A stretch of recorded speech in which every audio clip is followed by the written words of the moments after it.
here at Little Sahara Sand Dunes today. We're with Aaron Hare from Hare's Offroad Recovery.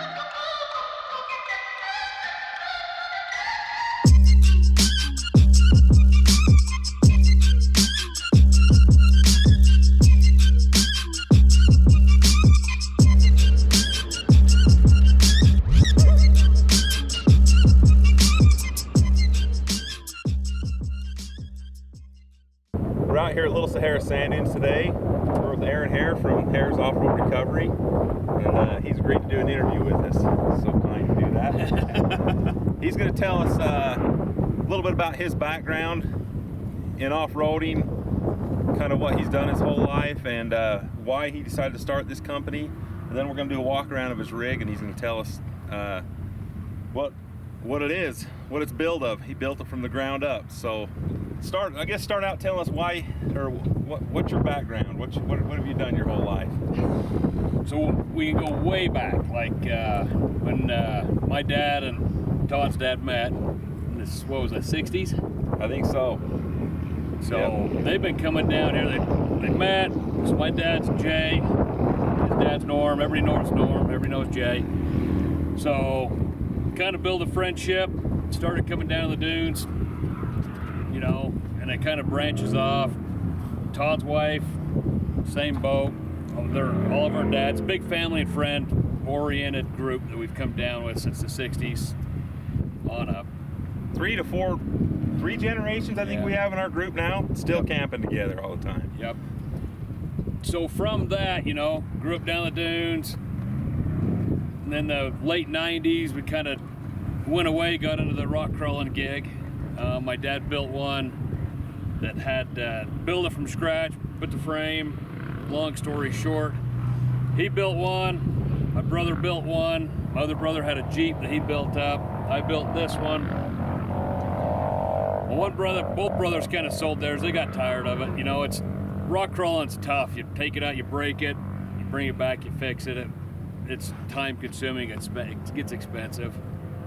So they both sold theirs, leaves us with just me and my dad and my mom. So my little family and my mom and dad we'd go to Moab, St. George, just kind of local stuff. We ended up losing the old man to COVID, unfortunately, but that was 2.5 years ago. That's how come we got, you know, the stickers and stuff on it. That's one reason. We've always had this Hare's racing thing going, so we kind of incorporated that in the business. We wanted to still be a family-oriented business. You know, where it started from is last Labor Day we was down here, and we've had these out on the dunes, so we know they work out here. They do, you know, they do okay. They're heavy. I think this thing weighs probably, I would say 7,000 pounds. I'm guessing, I've never weighed it. But we was out here on last Labor Day, and geez, right on the backside, there was one that was totaled, and another one that rolled, it couldn't start. We tried to help that guy. We couldn't get it back.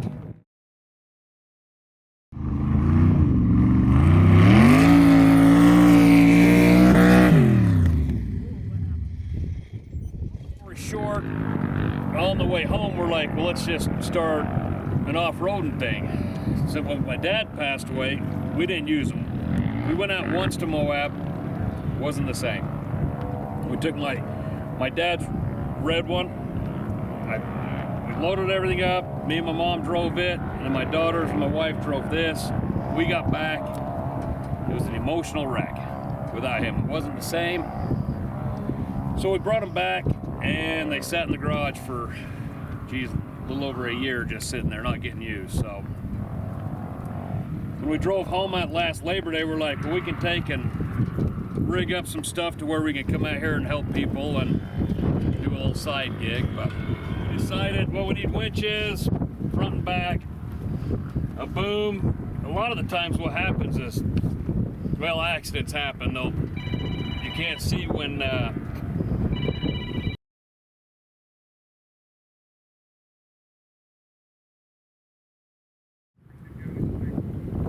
Okay, is it like an emergency? Do you want to? don't matter. Yo. Let me talk to him. He just picked up the phone. Maybe he's talking to us. This interview. I think Jason's talking to Tom. There's actually on the phone. Got another recovery, so he's just making the plans of where he's gonna go pick the guy up. Another side by side that's gone end over end. Yep. So he's gonna be heading out to do another recovery right now. Okay, yeah, about 10 minutes we wrapped up.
Built these from the ground up. Usually what we end up doing is we'll roll the axles in, set our wheelbase that we want, and then we kind of build around it. I'll tell you, we'll do like a little walk around. These are out of like a military dump truck.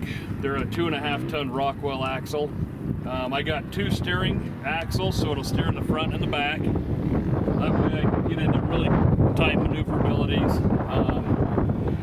It's got an old beat up 455 Buick. That's kind of what my dad was known for, was the Buick. You know, if it was a Buick thing, it was part of the Harris pretty much. Turbo 400 transmission, and then there's 2 transfer cases in it. There's a 203 and a 205 they build an adapter that's bolted together so you can get even lower gears for crawling even slower. The tires are newer. Interco is who makes them. They're a super swamper. They're called a TSL Mega. They're a really soft compound rubber, which honestly isn't that great out here with the big lugs, but I bought them, might as well run them. I run about 2 pounds in the front, and about 5 to 7 on the back, depending on the situation. I usually run 7 in the back if I have to lift it up with the boom off the back that way, because usually when you pick them up, the A-arms and everything's hanging down. You know, so we pick them up, we strap the A-arms up, we pick it up, and we just tow it back. I've got the Harbor Freight 12,000 pound Badland Apex winches on the front and the back. I had to put a different radiator in it. It's got 2 16-inch fans, because pulling that much weight with low tires builds a lot of heat. I reinforced the frame, did different gas tanks in the back. So keep in mind, when we built this, it was a full-blown, it was rock crawling, that's it. So I had 2 seats back here, I had the fuel tank back here, and the toolbox. So in order to get everything to fit, we had to rip the back seats out, put the fuel tank there. You want as much weight as far forward as possible with doing recoveries. The problem is I don't have enough weight, so when I use the boom, it like lightens the front up, which isn't ideal, but it works for what we started with. I didn't want to have to build a brand new one from scratch, because I didn't even know how busy I was going to be. As far as the basics, you know what I mean, with rock crawling, you want the motor down low, low center of gravity, so that helps. The seats are up high, so you can see. In this situation, that helps, because you know, we've been coming down here long enough, we know pretty much the trails, the right lines to take. I noticed on the back here, Aaron, you're running an airbag and a coil over. Is the airbag, have you had that on all along, or is that an add-on? Nope. Since the record? Nope, that's an add-on. I didn't want to adjust any of the spring rates, because when we built it, we was like, we didn't know. A lot of the wreckers, they run leaf springs on them. The leaf springs don't really ride the best. I mean, this doesn't ride too bad.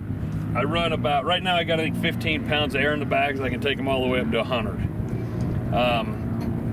Each bag is rated, I think, at 3,200 or 3,200 pounds, not RPMs.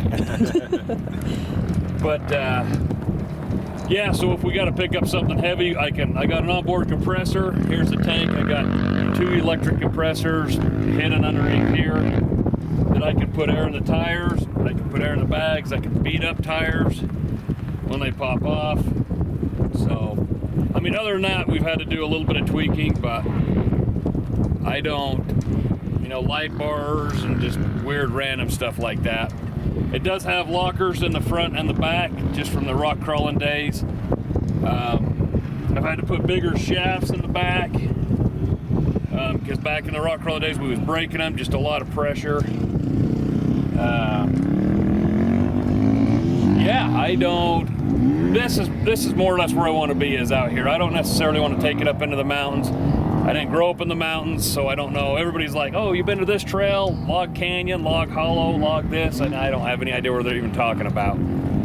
So I kind of feel like that's my weak point. If I know somebody needs help, yeah, I'll do it, but I'd much rather just stay here and do this. So, what else you got, Todd? I'd like to add, with this 455 Buick, that's a hidden gem that his dad found. That the right ear of these are over 500 foot-pounds of torque right out of the car, and that's something I think is cool that Aaron's dad figured out. They're lighter than a big block Chevy. They're really, for a big block, they're lightweight. They build a lot of power. I mean, nowadays there's a lot more option, but as his era, this was a cool motor, and not a lot of people knew about it. And this became a one-size-fits-all for the Hare family. Yeah. He had them, I mean, motorhomes, trucks, Blazers, Chevy Blazers, rock crawlers, dune buggies. I mean, they've got their flaws. One of their flaws is they don't like oil pressure. They don't have a lot of oil pressure. So what I did is, I'm trying to make it to where I take a lot of different people, my nephews, Todd. That way, if I'm out of town, you know, and I get a phone call, I can call them and say, hey, Todd, jump in it and go. So I labeled what all the shifters are, all the toggle switches. This goes back to the oil pressure. If you notice, it says some is better than none, because it's a Buick. That's what it is. But I mean, this thing, we built this thing in 2011. So it's got, I mean, it's been rolled, it's been tipped over, it's been beat, so.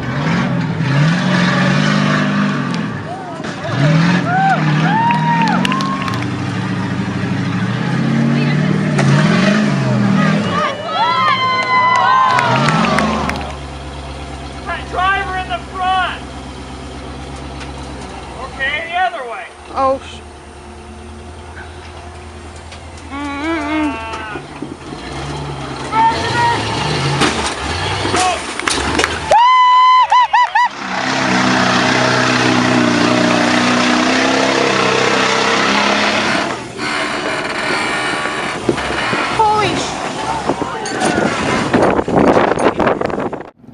I mean, it's been put to the test. It's had flaws, but it's also had some victories. But Yep. I don't know. I've personally been on quite a few. Last weekend we were here for the Red Bull Scramble, they call it. Yep, Red Bull Scramble. I was lucky enough to ride along with Aaron, and it did awesome.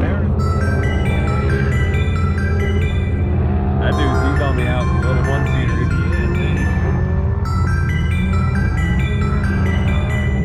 Oh man, they're all doing it.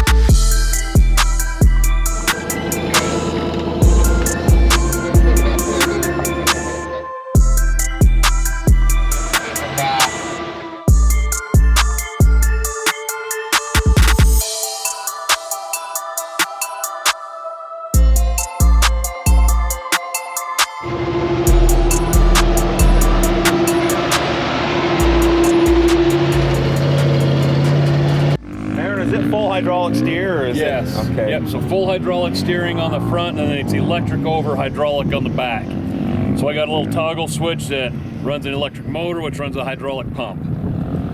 I don't really use it a lot, just to get into tight areas, and a lot of the times too is when the front end of these side-by-sides or whatever is ripped off, these guys can't get it on their trailer, so we'll back it right up onto their trailer for them and just do whatever we got to do. Something cool I thought too back here he's been able to do is lower this boom down and stand a dirt bike right on that boom and bring him back. So just by strapping to that boom. You've done a couple that way, haven't you now? Yeah, it's not really ideal, but it works. It works, you know what I mean? It's anyone that's tried to tow a dirt bike knows it's basically impossible in the sand. So that's another thing I wanted to add is, you know, we have been out here with dune buggies for years, and we broke down on the backside, and we've had to just use everything we have to tow something back. But the thing a lot of people don't see is, say a dune buggy like this over here, they don't tow worth a darn. A lot of people see, especially ones that have big V8s, they'll be like, oh, that thing will tow a side-by-side out.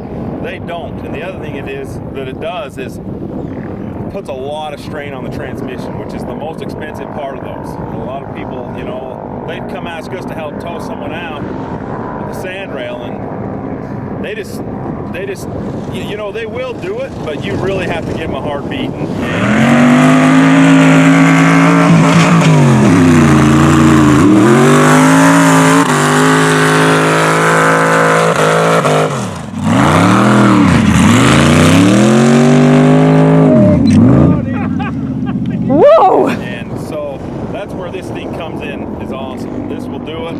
It'll do it at a slower pace. It's not all speed. You're not getting hosed with sand from the paddles.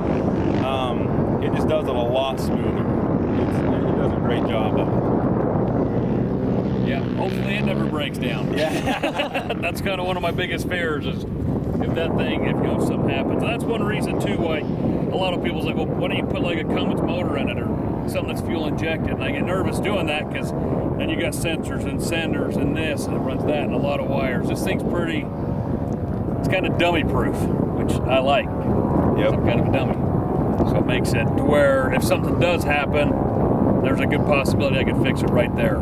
You know, I don't have to carry too many spare parts. And you carry a fuel pump and a GM HEI module, and you've covered most of your bases. Yep, that's exact. So they are pretty simple. I agree, you know, because we've used similar stuff in the dune buggies for years, and that's what agree with Aaron on that. That keeps it simple. Well, Aaron, appreciate you taking the time to come show us your rig and tell us a little bit about you and your background. If you guys are out here and get in a bind and need help getting out, give Aaron a call. Anytime, right? Yep. I mean, if he's at home, I mean, he's out here a lot of weekends, but if he's at home, he'll put it on a trailer and come out and get you. So don't hesitate to give him a call. I've been on with him on quite a few of them now. He does an awesome job. He's real concerned not to do any more damage to your rig than already has maybe happened. He's going to do whatever he can to make it as safe and easy as possible. I know that just because I've rode along with him enough now to know that. And I've known Aaron my whole life. We've been out here doing it together our entire lives. He's super capable. He knows the sand, he knows the dunes, and that means a lot. He can read the sand, he knows how this will take a dune, so he knows just what to do. So anyhow, appreciate it, Aaron. Okay, yep, no problem. Thank you guys.